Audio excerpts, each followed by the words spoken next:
Why do haircuts cost so much damn money now? When did they start costing this much? Why should I pay this much?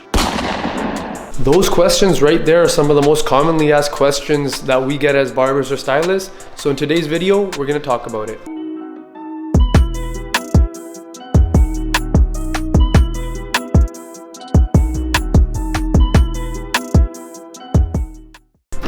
So first things first, you gotta look at it at face value. The boring stuff, economics. So obviously in economics, you gotta consider inflation. So inflation is the cost at which services and goods go up. It's not something that any one set occupation, whether it's barbers or hairstylists or whatever, can control.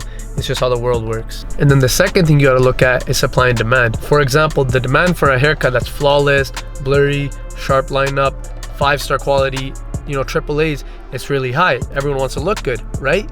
But then the supply of barbers that can actually provide that flawless haircut that you're looking for and all those things that I mentioned, it's not that high.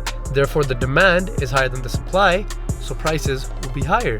All right, now that the boring stuff's out of the way, we can focus on the stuff that actually matters, the stuff that every other barber, stylist, artist can relate to. Now, what a lot of people don't know is the actual education that a barber has to get as per their state or province guidelines is that barber school or hair school is actually really expensive. For example, barber school can range anywhere from $10,000 to $20,000, which I know all schools cost a lot of money, but I bet none of you guys would really have expected that. Not only that, barbers always have the opportunity to advance their education, and many of us do. We take continued education, whether that be YouTube videos, online classes, in real life classes, barber battles, shows, expos, online academies. There's so many different ways that this industry is always growing, and we got to stay up to date. Another thing that people fail to realize is that the services have gone up in difficulty to perform. Let's take the year 2000 for example. I bet not nearly as many people were getting skin fades as they are now. In the year 2021, getting a fade or a skin fade, any type of fade, is kind of the new norm now. And performing a fade is way more difficult and takes way more time than performing an even Steven or a 2 all around or whatever you want to call it, right? So obviously, when things get more difficult and they take more time to do,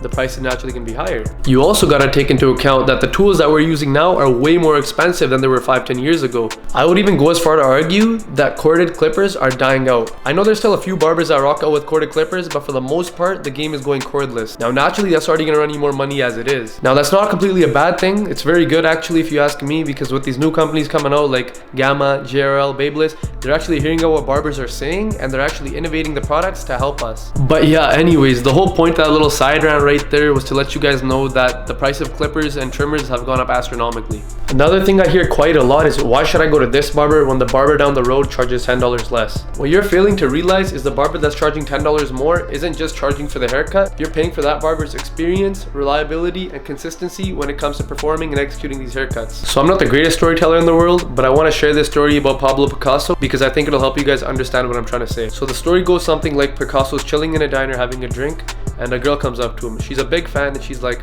"Oh my god, you're Pablo Picasso." He's like, "Yes, I am." So she asks him for an autograph, and he does her one better. He signs a napkin and he draws a drawing on there. Takes him a couple minutes, and as he hands it to her, he's asking for a crazy sum of money. And she's like, "Why are you asking for so much money? It took you only 2 minutes to do this." And he's like, "That's where you're wrong. It took me a lifetime to do this." So pretty much what he's trying to say is it took him a lifetime to learn how to be able to do it in 2 minutes. So pretty much it's a very similar concept in barbering. With the barber that's charging $10 more, you're not paying for that haircut that the barber is going to give you in 1 hour. You're paying for everything else, like how long it took him to be able to do that haircut in 1 hour. I hope that made sense. And finally, the last question that I hear get asked a lot is, why should I pay 20, 30, 40, 50 bucks for this haircut when it's gonna go back in 2 weeks? That's a pretty silly question if you ask me, because I could ask you another silly question in return, like, "Oh, why are you going out to restaurants to eat?" Or, "Oh, why are you getting bottle service?" Only because both those things can be done for like a way cheaper price if you just do it by yourself or do it at home or whatever the case is.